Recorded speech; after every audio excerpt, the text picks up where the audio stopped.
jalqabii maqaa kennuu ibsiti. Tole maqaan kiyya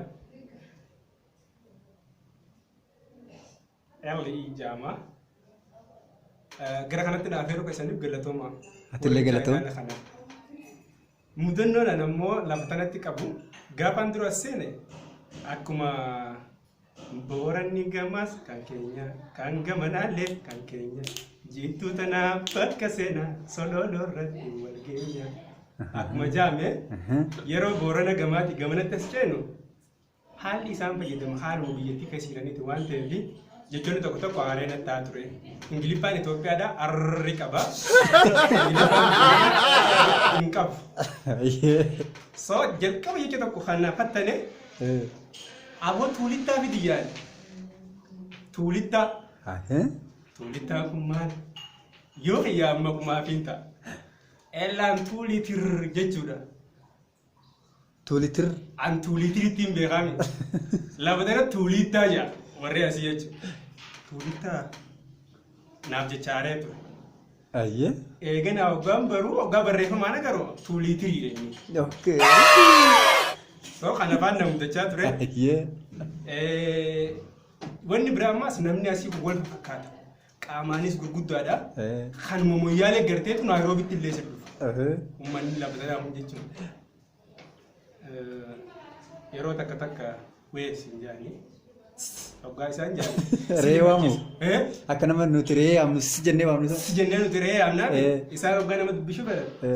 Siin jaanii. Duuba akkam jettaan akkas. Maal gaa ni bareeda sagaleen isaanii akka kiyya kanaa hin beekta. Sagaleen isaanii wanni qabdi. Beezii qabdi. So beezii sana hoggaa dhageessee hundi rifatta. Hoggaa ati rifattee akkana garagaltee ilaaltee wayii. Wayii hoggaa inni abbilee soqiyya maaliin balleessee innaan nuti beekta. Wayii na seemanii inni yaa dhaabbatee inni waa takka wallaahi awwahuma teettee hunda geemuma jedha dhaabbannee beekta.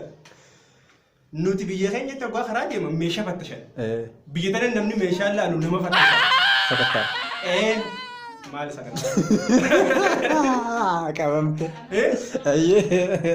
Yaa fattashaa. Ati fattashaa namaa keessa dabarree as geenye. Ayyee. Waan dhumaatii miti wanni lafa tanaa. Maaliif wanni ati biyyatti beektuu fi qabatamni as jiru waladde. Garuu maal jennaan gama tokkoon bitaa gaarummaa qaban akka hawaasatti hawaasni biyya kanaa gaariidha. Poolisii biyya kanaatti kokkiitu guree hojii nama rakkisa malee korraapshinaa fi hawaasni gaariidha. Hawaasni biyyattii garuu waan ittiin boonnu maal siin jaan beektaa? We are one country. We are in one country which governed by different government siin jaan. Ayyee. Because we are living in Africa. That's true. Yeah. And we are neighbors. We share the border. Culture, identity, yes, many things. But the problem is, the situation of Africa government.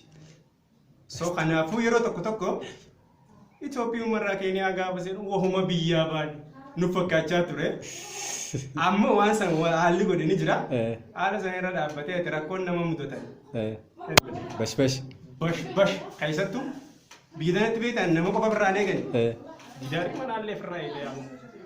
Gidaara manaa kana. Akkam nama godha gidaarri? Sa'aala keetti hirkannaan. Sa'aa lammaffaa soosoo hin dandeessu. Qabbana qaba? Qabbana qabaa. An qabbanuma akkasiis akka an garree. Ishee.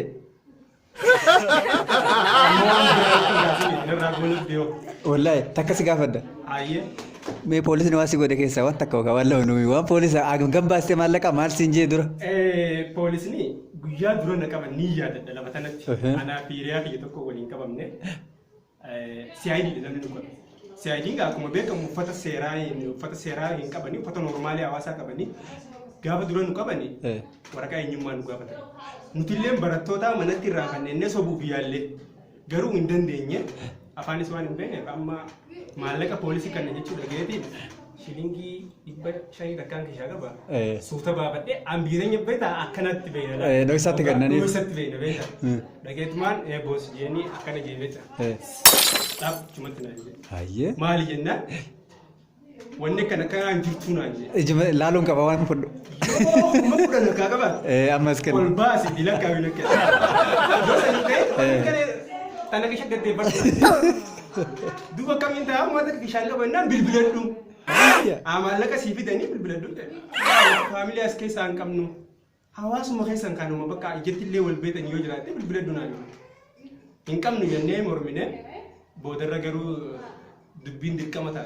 Ayyee. Amma gaa yeroo sanii mootummaa Itoophiyaa jalaas yeroo san baanee as dhufnee kan afaan nu doorsisanii Itoophiyaatti isin darbinaa maal jaanii soo bilbilannee gabaan keenya meeqa meeqatti baasnee beektaa gaafa san 4,000 baasne naaf kuma 8 kafalameeti kabaanee gaafa san booda qabamnee ammas marsuma san booda Oromoo nama lamaa fi Soomaalee nama lamaan qabamne. Ayyee.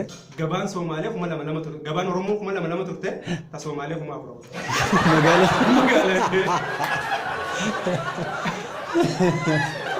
Waan akkasii jira waa hedduu dhagaa. Galatoom yeroo biraa immoo kana jaalatti deebinee waan baay'ee nu himtaale ulfaadhootillee. Nammoo gama kiyya yeroo biraa kanatti hin deebine asumaan isin. Wallaahi sirraa naaf hokkam guyyoota mana kee jala dhufee dhaabbaddaa.